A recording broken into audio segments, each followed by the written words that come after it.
Can you do this? As early as your 40s, you may lose muscle and strength. Protein supports muscle health. Ensure Max Protein has 30 grams of high-quality protein to feed your muscles up to 7 hours. So take the challenge.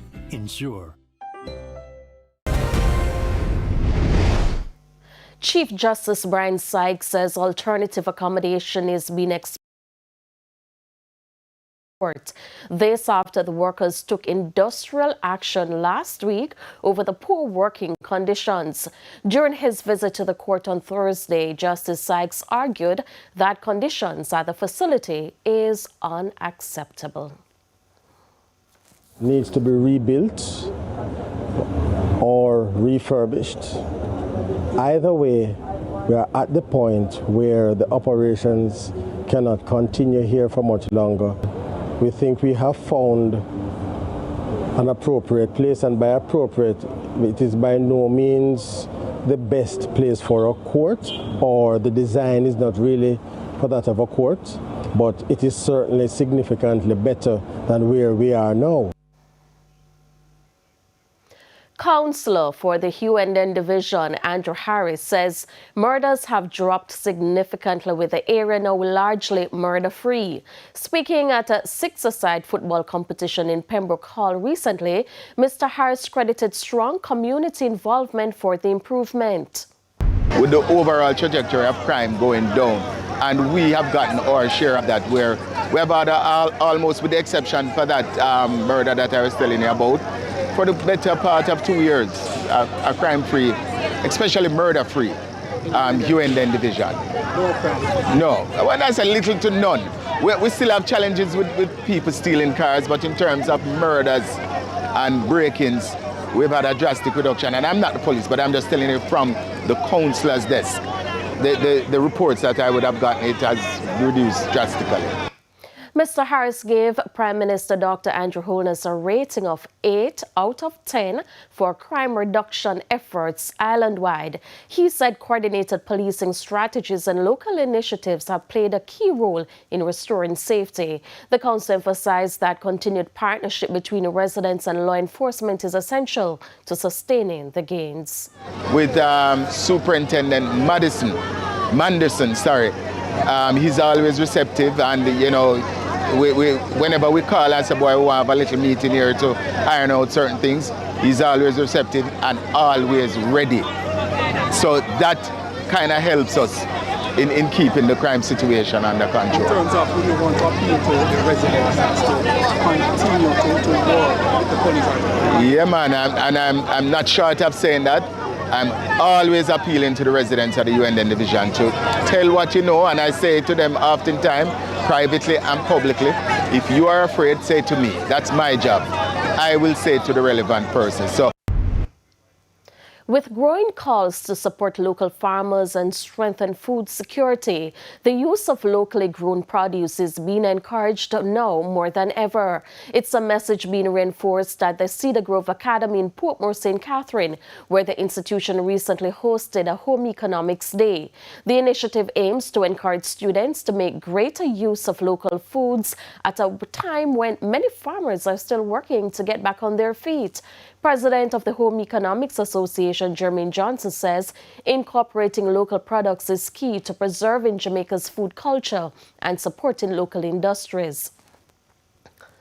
And for persons who are at the core of what home economics is, we are STEAM, we are science, we are technology, we are also into engineering, we are into art, and the mathematics is there. And so if you look at it from an angle of the traditional home economics, you may say so. But right now with artificial intelligence, with all of the amalgamation of the various areas, we see wherein there is potential for growth. And if it is packaged in the proper way, we'll see even more growth taking place. A student also spoke on the importance of the subject, noting that it helps young people appreciate local foods while developing essential everyday skills. It's a very good subject, and it helps us not only it expand our knowledge about food. The agriculture sector is being warned to brace for a shortage of fertilizer, among other things.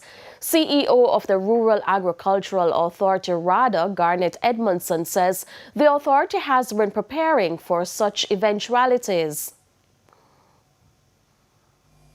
We ensure, as we said, would have been built around certain pillars, accelerated land preparation. You'd have heard the minister announce the free land preparation. And under that program, we have prepared some 1,782.5 hectares of land. And that is remarkable.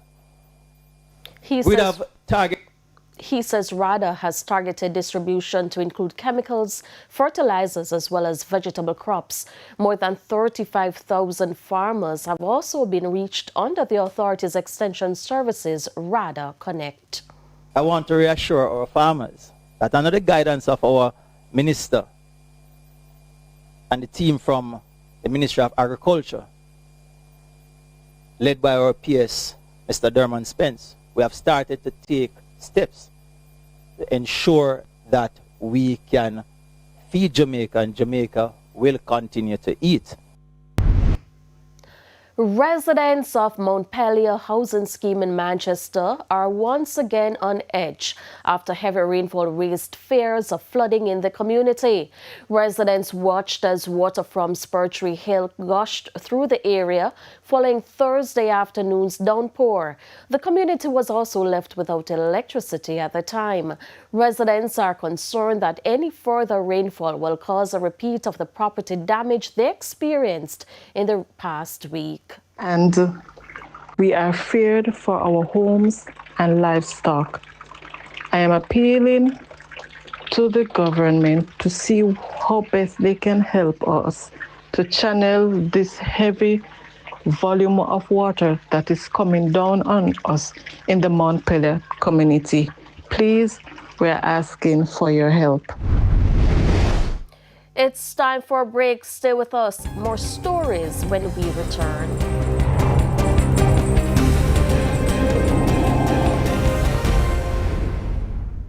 Welcome back to the Midday News. It's now time for the Business Minute. The Bank of Jamaica says that net remittances, the difference between foreign exchange sent back by Jamaicans living and working abroad and that sent out by Jamaicans, rose by 3.8% to US $247.6 million in February of this year. The central bank says this is due to an increase of US $8.8 million in inflows and reduction of US $200,000 in outflows. The BOJ also stressed that most of the inflows came in through remittance companies. The bank also indicated that the total remittance inflows for January and February amounted to US $542 million. Further afield, some Nike employees will soon be walking out the door for good. The largest sportswear company in the world announced it will be cutting roughly 1,400 positions from its operation division. Most of the layoffs will be workers in the technology department, according to officials. Nike CEO released a statement to employees saying the move will help the company run with, quote, more speed, simplicity, and precision. And that's it for the Business Minute. I am Carrie Ann Simpson. Thank you, Carrie-Ann. It's now time for the top stories from around the world. In the region, Guyana's Maritime Administration says an oil tanker seized by U.S. forces is falsely using the country's flag. The vessel, Majestic X, was intercepted in the Indian Ocean for allegedly transporting Iranian oil. Authorities say the ship is not listed in Guyana's registry and had previously been sanctioned under another name for smuggling crude. The agency is warning of ongoing cases of fraudulent vessel registration and is urging caution against misleading reports. Alia Bryant there with that report. We head to a quick break. When we come back, we'll have your midday sports report.